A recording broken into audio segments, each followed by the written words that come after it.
Iran Israel युद्धावर भारताची भूमिका संसदेत स्पष्ट होणार आहे। परराष्ट्र मंत्री एस जयशंकर आज संसदेत निवेदन सादर करतील। पश्चिम आशियातील परिस्थितीबाबत संसदेत निवेदन सादर केलं जाईल। सकाळी 11 वाजता राज्यसभेत तर दुपारी 12 वाजता लोकसभेत हे निवेदन सादर केलं जाईल। इराण इस्रायल युद्धावर भारताची भूमिका आज संसदेत स्पष्ट केली जाईल। नागरी विमान वाहतूक मंत्रालय युद्धजन्य परिस्थितीवर लक्ष ठेवून असल्याची माहिती समोर येते। आखाती देशातील युद्धजन्य परिस्थितीवर विमान वाहतूक मंत्रालयाने ही माहिती दिली आहे।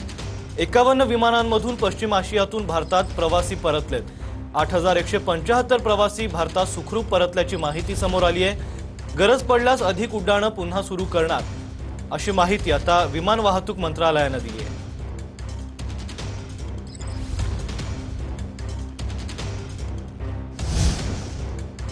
आज मनसेचा 20वा वर्धापन दिन आहे। या निमित्ताने राज ठाकरे रायगडमध्ये दाखल झालेत। मनसेचा यंदाचा वर्धापन दिन रायगडच्या पायथ्याशी साजरा होणार आहे। मराठीसाठी आक्रमकपणे लढणाऱ्या पक्षाचा हा वर्धापन दिन असल्याची पोस्ट राज ठाकरेंनी केली आहे। आज मनसेचा 20वा वर्धापन दिन आहे आणि तो रायगडच्या पायथ्याशी साजरा होणार आहे। माझ्या तमाम महाराष्ट्र सैनिकांना सस्नेह जय महाराष्ट्र। आपल्या पक्षाचा उद्या 20वा वर्धापन दिन। मराठी माणूस आणि मराठी भाषेसाठी आक्रमकपणे लढणाऱ्या पक्षाचा आणि एका विचाराचा हा वर्धापन दिन।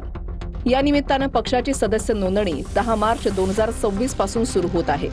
उद्या सकाळी मी रायगडावर जाऊन छत्रपती शिवाजी महाराजांना अभिवादन करून माझ्यापासून सदस्य नोंदणीची सुरुवात करत आहे। या रायगडाने महाराजांचं वास्तव्य अनुभवलंच, पण शिवराज्याभिषेकाचा साक्षीदार देखील हा किल्लाच। अशा पावन ठिकाणी जाऊन आपण आपली सदस्य नोंदणी सुरू करत आहोत। आपली सदस्य नोंदणी ही महाराष्ट्र सैनिकांपुरतीच मर्यादित नाही, हे मुळात लक्षात घ्या। तुम्ही सदस्य नोंदणी कराच, पण ज्यांना ज्यांना महाराष्ट्राला आकार द्यायचा आहे, ज्यांना सद्य परिस्थितीबद्दल राग आहे, अशा सगळ्यांना आपल्याला आपल्या नवनिर्माणाच्या ध्यासासोबत जोडून घ्यायचंय। तुमच्या सकट जे जे नव्यानं आपल्यासोबत जोडले जाणार आहेत, ते आपण सगळे महाराष्ट्राचे पाईक आहोत याचं भान तुम्ही ठेवा आणि लोकांना पण द्या। राज ठाकरे, मनसे अध्यक्ष।